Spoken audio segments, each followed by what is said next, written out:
Sentimen mengenai pertandingan antara Malaysia dan Singapura menunjukkan optimisme yang tinggi dari sebagian besar pendukung Malaysia, namun juga ada beberapa pandangan yang lebih berhati-hati dan kritis.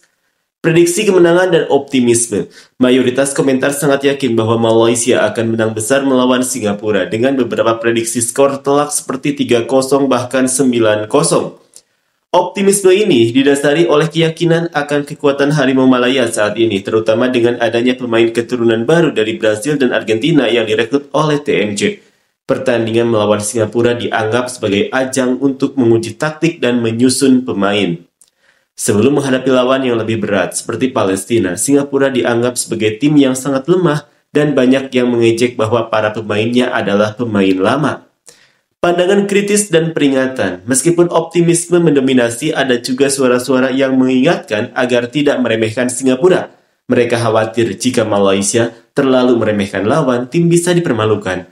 Beberapa komentar membandingkan situasi ini dengan kekalahan tim kuat seperti Jerman melawan Jepang dan Korea Selatan.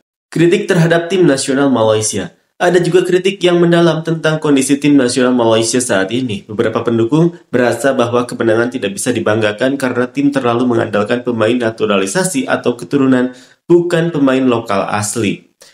Mereka membandingkan situasi ini dengan masa kejayaan sepak bola Malaysia di era Mohtar Dahari, di mana para pemain adalah penduduk asli. Ada juga yang membandingkan dengan Vietnam yang berhasil menjadi juara dengan pemain lokal.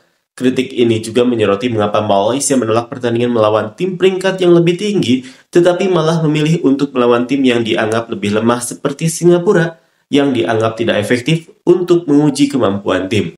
Sepak bola Malaysia saat ini unggul atas Singapura. Hal ini terlihat dari perbedaan peringkat FIFA kedua negara. Pada Juli 2025, Malaysia berada di peringkat 125, sementara Singapura berada di peringkat 159. Peringkat Malaysia mengalami lonjakan yang signifikan, sedangkan Singapura juga naik, namun posisinya masih jauh di bawah Malaysia. Namun, rekor pertemuan head-to-head mereka menunjukkan persaingan yang cukup ketat di masa lalu. Dalam 6 pertandingan terakhir, Singapura lebih unggul dengan 3 kemenangan, 1 hasil imbang, dan 2 kekalahan dari Malaysia. Meskipun demikian, di pertandingan terakhir antara keduanya, Malaysia berhasil menang tipis 1-0. Seperti inilah komentar fans Malaysia. Prediksi awal Malaysia 3, Singapura 0. Kalau berdasarkan kekuatan Harimau Malaya, sekarang sepertinya mereka akan menang besar lagi.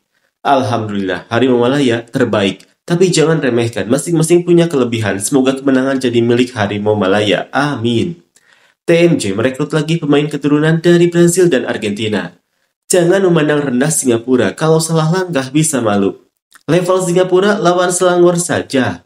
Yang tidak kamu ketahui, kali ini ada tambahan pemain keturunan lagi. Melawan Singapura adalah untuk menyusun pemain dan taktik. Nanti di pertandingan kedua melawan Palestina yang rankingnya di bawah 100 dunia, itu baru pertandingan yang sebenarnya.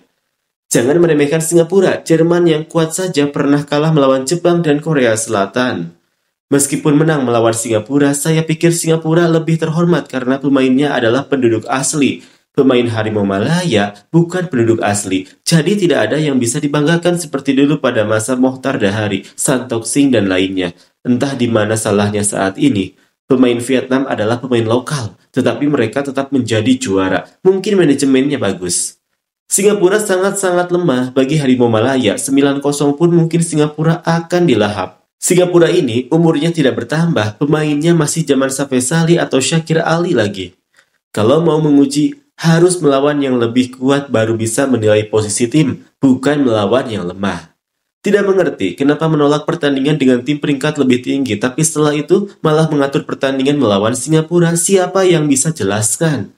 Sepertinya Singapura masih memakai pemain andalan yang dulu, padahal Singapura punya banyak pemain keturunan, tapi Singapura masih mengandalkan pemain yang lama, tidak ada pergantian. Tim Singapura diwakili oleh banyak pemain lokal, hanya ada 2 pemain naturalisasi, banyak pemain lama sudah pensiun. Kalahkan Vietnam dulu, melawan Malaysia B saat AFF pun cuma parkir bus, tapi tidak apa-apa, ini cuma prediksi tapi harus sedikit logis. Singapura mau main-main saja, lawanlah yang paling kuat di benua Afrika, Eropa, Asia, Jepang, atau Korea. Aku akan menunggu hasil pertandingan dulu, baru aku beri ramalan, semoga menang. Nepal juga bisa mengalahkan Singapura 2-0. Rasanya Malaysia menang 5-1 lawan Singapura.